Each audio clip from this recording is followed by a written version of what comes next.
很多朋友此刻可能正享受退休时光。今天要谈的是关于在美华人养老家庭需留意的一项财务变化。如果你或家人正在领取美国的退休金或相关补助，请仔细关注以下信息。自2026年1月1日起，美国社安局将执行更为严格的福利审核与追回机制。近日，一位72岁的张阿姨收到通知，因其在过去38个月不符合领取资格，被要求退还已发放的款项。这对依靠固定福利生活的长者影响显著。类似情况并非个例，往往源于一些家庭未意识到的申报问题。根据当前趋势，联邦层面正加强对福利合规的审查。例如，同时领取两地退休金而未如实申报，资产状况与申报内容不符，或长期不在美居住却持续领取福利等做法，都将面临更严格的核验。我们特别提醒以下几类情况需高度重视：双重领取福利而未申报，资产信息与申报明显不一致，实际居住情况不符合规定，以及福利卡使用人与持卡人不一致。一旦被系统识别，可能影响福利发放，并可能涉及还款、信用记录等后续事宜。接下来我们将进一步解析具体内容。那么，这4类人具体指哪些群体？让张女士感到压力的那个疏忽究竟是什么？请大家稍安勿躁，我们接下来就逐步解析相关福利体系背后那些复杂且较少被讨论的实际情况。在具体说明这4类人之前，我们需要先了解整体背景。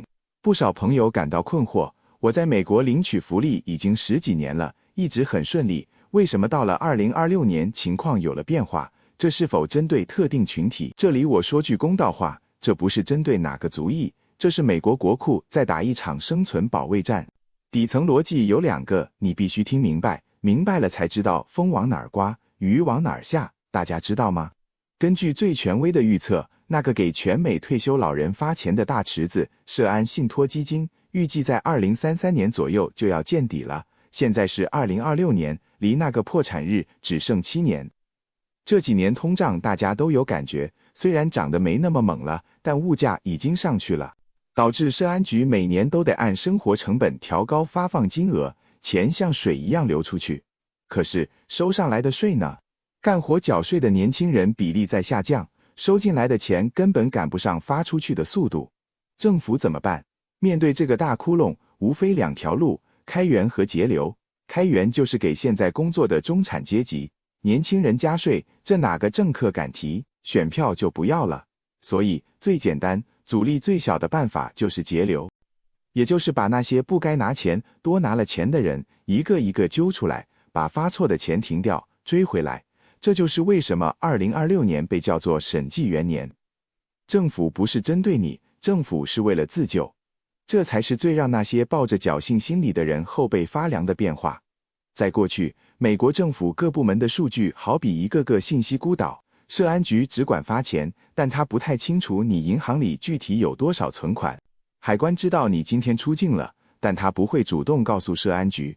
国税局知道你有笔利息收入，但数据传过来有延迟。这种信息不通畅，确实让一些钻空子的人得了机会。有人明明银行里有大笔存款，照样领低保；有人回国住了1整年，美国的福利支票月月照收，但从2025年底开始全变了。随着几大核心数据系统的升级和全面联网，美国织成了一张可怕的数据天网。现在社安局的审计电脑可以直接、实时地看到：第一，你的金融信息，你的银行账户余额、月度流水，甚至大额转账记录，它通过你当年申请福利时签的授权都能调取。系统自动设了警报，一旦你资产超过$2000门槛，红灯刷就亮了。第二，你的出入境记录，你哪天离开美国，哪天回来，社安局和海关的电脑是实时连着的。第三，你的海外资金流入，虽然还不是全球无死角，但大额的从海外汇入你美国账户的钱，很容易被标记为可疑的未申报收入。这意味着什么？意味着你过去那种瞒报存款、偷偷跑回国常住的老办法，在2026年的 AI 审计眼里就跟裸奔没两样。特别是对于领 SSI 的朋友，一定要死死记住， SSI 是福利，是纳税人的钱拿来救穷的，它不是保险。所以政府对他的审查是最苛刻的，容忍度是0。一个恐怖的数据是，光2025年1年，社安局就发出了超过200万份超额支付追债通知，总金额高达几百亿。2026年，这个数字只会更多。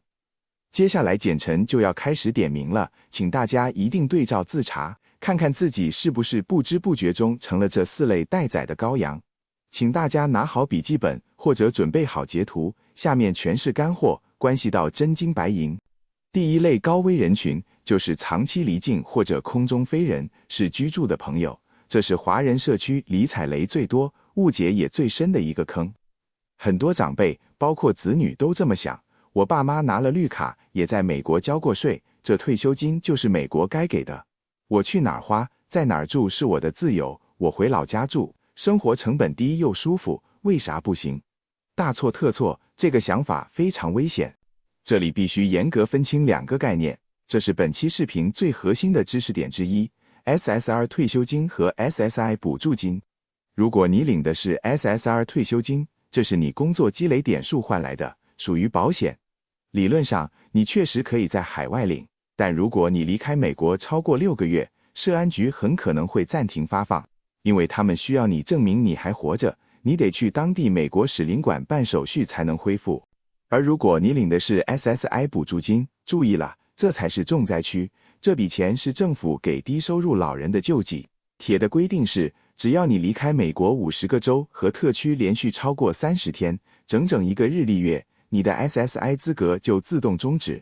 不仅这个月的钱没了，你回到美国后，还必须在美国境内连续住满30天，才能重新申请。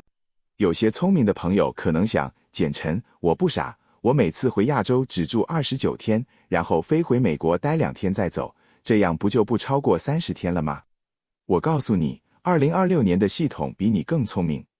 社安局的算法现在非常精明，一旦他发现你的出入境记录是这种打卡式的，或者虽然每次没超30天，但你1年里累积在海外的时间远远超过在美国的时间，他就会启动居住意图调查。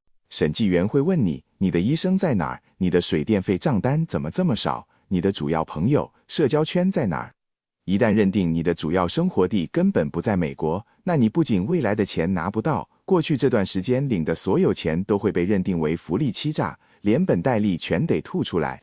第2类高危人群是名下或者家庭里隐藏资产超标的人，这类人往往不是真正的富豪，但在社安局眼里，你就是欺诈犯。这主要针对 SSI 领取者。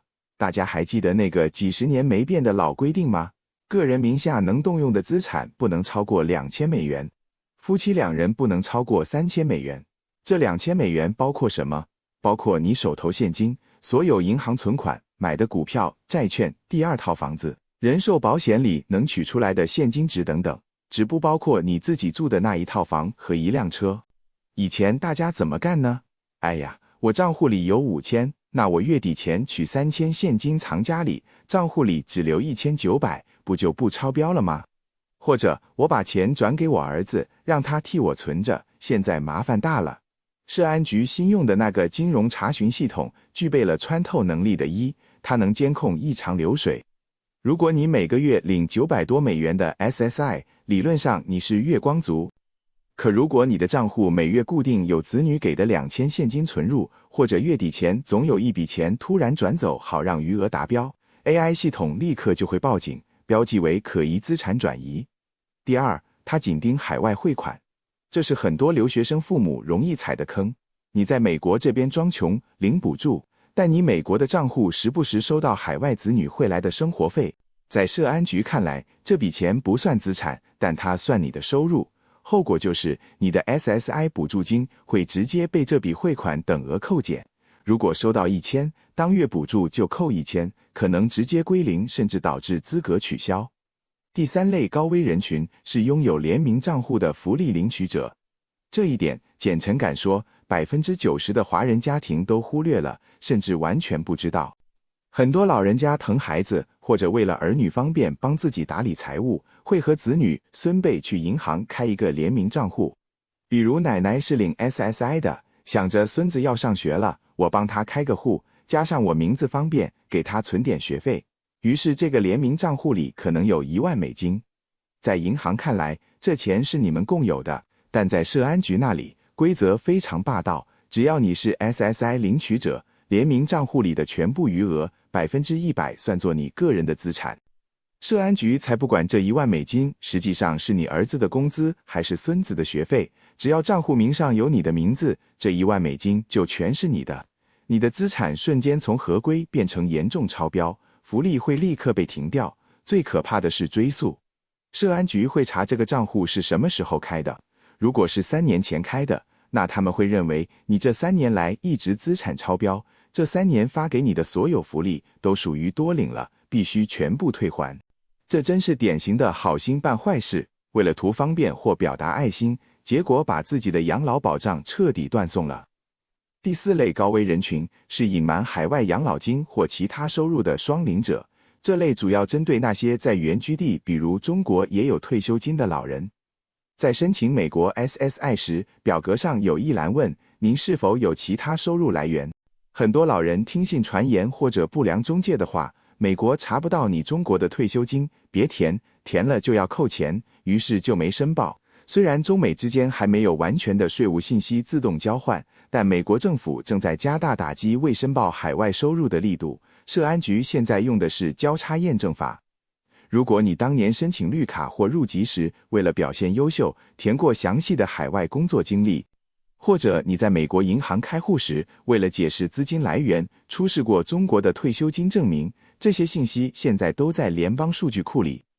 一旦 AI 进行数据比对，发现你在中国有长期工作史，但在美国却申报零收入，社安局就有充分理由怀疑你隐瞒收入。一旦被定性为福利欺诈，那后果就不仅仅是停发和罚款了，这可能涉及联邦重罪，面临刑事起诉，甚至会影响你的绿卡身份，导致被遣返。光讲道理，大家可能觉得离自己很远，心想倒霉是哪轮得到我。简成下面讲3个改编自真实情况的案例，每一个都是血淋淋的教训，细节值得深思。案例1，纽约的王奶奶好心送房给女儿，反被罚36个月福利禁令。王奶奶78岁，独居，领 SSI 和白卡。她听人说，如果将来进养老院，政府会收走她的房子抵债。她一着急，也没问律师，就自作聪明的把名下价值35万美元的公寓用极低的价格过户给了女儿，心想资产转移了就安全了。结果在年度复核时，社安局发现他名下房产突然消失，账户里却没有对应进账，判定这是为获取福利资格转移资产。根据公式计算，他受到了长达36个月的福利处罚期。在这3年里，他1分钱 SSI 都领不到，女儿反而要自掏腰包承担他所有的生活护理开销，真正是偷鸡不成蚀把米。案例2，西雅图的李叔精巧的出入境安排换来永久取消资格。李叔领 SSI 觉得美国生活成本高，就常回亚洲住。他自认为很聪明，每次离境不超过29天，把美国租房退了，把银行卡留给儿子，让儿子定期在美国超市小额刷卡，制造消费记录。他以为这样天衣无缝，结果社安局的 AI 系统发现他的出入境记录呈现规律的29天模式，且消费地点异常集中单一。当他被要求提供过去半年的租房合同、水电账单时，他什么都拿不出来。最终，他的 SSI 资格被永久取消，并被勒令退还已领款项，还因涉嫌欺诈接受了调查，未来想申请政府老人公寓都几乎不可能。案例3，芝加哥的吴女士挪用父亲的福利金付自家账单，被重罚并失去监护资格。吴女士是她失智父亲的代表收款人，负责管理父亲每月的社安金。有一次她手头紧，想着反正这钱以后也是我的，就从父亲账户转了3000美元去付自己的信用卡账单。后来社安局随机抽查流水，发现这笔转账的收款方是信用卡公司，而非父亲的医疗或生活开支。面对质问，吴女士无法解释，后果是她立即被取消了代表收款人资格，必须双倍偿还挪用的金额，并且这个不良记录严重影响了她的个人信用。社安局对这类资金的管理是高压线，专款必须专用，亲人也不例外。听到这儿，大家是不是手心冒汗，觉得规矩太严了？别慌，简晨既然指出了风险，就一定会给大家指条明路。面对2026年的这场大清查，普通家庭怎么做才能保住福利，安稳度过？请记住这保命3步走，现在就可以行动。第一步，立刻马上盘点并净化你的资产，这是最紧急的。马上去查你和你配偶名下所有银行账户、股票账户的总额。如果你领 SSI， 确保每个月最后一天的总资产不超过2000单身或3000夫妻。如果发现快到月底余额要超了怎么办？赶紧在月底前把多出来的钱花掉，但必须花在允许的地方，比如维修自己住的房子、修屋顶、通水管，购买必要的生活用品、新家电、衣物，偿还现有债务、信用卡、车贷，或者预付丧葬费用，这笔钱社安局允许不计入资产。千万不要简单的把现金取出来藏家里，或者直接转账给子女，那会被系统识别为隐瞒或转移资产，适得其反。第二步，立刻处理所有联名账户这个隐形炸弹。如果你是福利领取者，和子女有联名账户，且里面钱不少，上策是马上去银行，把你的名字从这个账户里移出来，或者干脆关掉它，把钱理清。如果已经被社安局问询了，那就准备好证据，写一份书面说明，证明账户里的钱实际不属于你，比如都是子女的工资存入。虽然解释起来麻烦，但这是你申诉时的重要依据。第三步，养成主动报告的好习惯，建立干净透明的记录。赶快注册一个 My Social Security 网上账户，或者用官方 APP。任何生活状况变动，比如搬家、计划离境超过30天，收到子女汇款、打零工有了收入，都必须在10天内主动上网或打电话报告。简晨的忠告是，主动报告可能让你当月的钱少拿一点，但它就像一份诚信保险，能保护你免受最可怕的欺诈调查和天价追债。在2026年，诚实和透明是最划算、最有效的护身符。各位朋友，时代真的不同了。过去那种福利漏洞多、不拿白不拿的旧思维，在2026年已经彻底行不通了。政府现在是没钱了眼红， AI 技术又给了他们千里眼和透视镜。我们第一代移民漂洋过海来打拼，安度晚年不容易，辛辛苦苦一辈子，千万别因为一点小聪明，或者仅仅是因为不懂规则，听信了错误传言，就把自己晚年的保障给弄丢了，甚至惹上法律麻烦，拖累子女。美国的这些福利是社会给我们的安全网，我们心存感激，也更应该遵守它的规则。请大家记住简晨今天的总结：资产要透明，居住要合规，变动要申报。做到这3点，不管社安局的审查政策怎么变，技术怎么升级，咱们都能心里踏实，腰杆挺直，安稳睡个好觉。视频最后，简晨想在评论区做个小小调查。你身边有没有听说过因为回国时间太长，或者因为联名账户、资产问题导致福利被停、被追债的真实故事？欢迎你在评论区留言，分享这些前车之鉴，你的经验可能会救另一个家庭于水火。